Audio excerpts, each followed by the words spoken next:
जी, हमको आपको ये रणनीति भारतीय जनता पार्टी की समझनी होगी। पाकिस्तान दिवस पर पाकिस्तान को बधाई का पत्र माननीय प्रधानमंत्री जी ने लिखा। माननीय प्रधानमंत्री जी पाकिस्तान बिरयानी खाने गए। पाकिस्तान से अच्छे रिश्ते हैं और हम दावे के साथ कह रहे हैं जो पाकिस्तान से बयान कांग्रेस के प्रति, इंडिया गठबंधन के प्रति आ रहे हैं, वो मोदी जी दिला रहे हैं। ठीक है, क्योंकि मोदी जी सुनील भाई देश के मुद्दों पे बात ही नहीं करना चाहते। सुनील भाई, आपने बोला कि ये देश के मुद्दों पर बात नहीं करना चाहते हैं। अच्छा सुनील भाई, आप कह रहे ये पाकिस्तान से बयान बीजेपी वाले दिलवा रहे हैं, ये उमर अब्दुल्ला से भी बयान बीजेपी वालों ने मोदी जी दिलवा रहे हैं या वो खुद से दे रहे हैं? उमर अब्दुल्ला जो इंडिया अलायंस के हैं। देखिए ऐसा है, देखिए अमीश जी, आप बड़े पत्रकार हैं और ये जानते हैं जो विदेशी रणनीति होती है, विदेशी नीति होती है, उसमें हर देश एक दूसरे देश से बात करता है। लेकिन अगर पाकिस्तान सही भाषा में नहीं समझा तो हमारी भी सेना बात करेगी। और देश की सेना किसी दल की नहीं है, वो देश की है। वो जब भी बात करती है तो अच्छी बात करती है, गोला बारूद से बात करती है और सबक सिखाती है।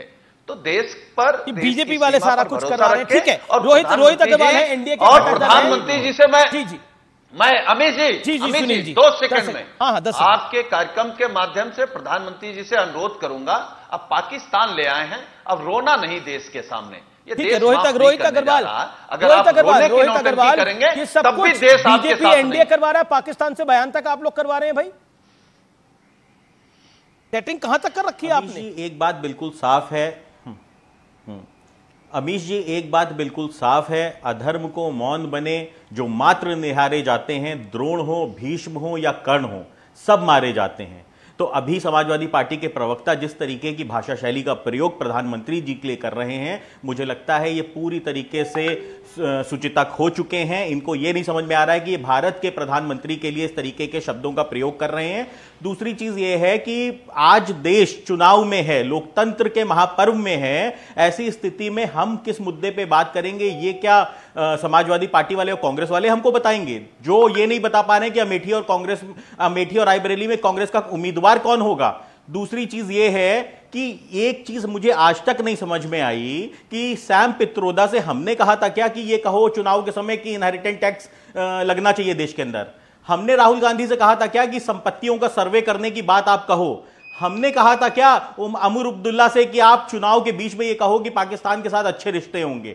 परंतु ये तो आपकी स्ट्रैटेजी है ना, क्योंकि आप कहीं ना कहीं पोलराइज करना चाहते हो, आप कहीं ना कहीं धर्म की राजनीति करना चाहते हो। उसके बाद आप हमसे उम्मीद करते हो कि हम उन मुद्दों को पकड़े ना। क्यों ना पकड़े भाई, हम देश की जनता को मरने दें, हम देश की जनता को आपके हाथों में सौंप दें, जहां पे आप उसकी संपत्ति का बंटवारा कर दोगे। आप देश के जनता के 4 कमरों में 2 कमरे में कांग्रेस का दफ्तर खोलना चाहते हो और 2 कमरे में देश के अंदर अराजकता फैलवाना चाहते हो। आपको देश के अंदर सुख, चैन और विकसित भारत दिख रहा है, वो आपको नुकसान दे रहा है। और ये जो बेरोजगारी की बार बार बात करते हैं, तो मुझे सिर्फ इतना कहना है कि कांग्रेस के युवराज और समाजवादी पार्टी के भैया जी के अलावा और कोई बेरोजगार नहीं है और जनता इनको रोजगार देने के मूड में भी नहीं है अगले 25 साल तक। सुनील यादव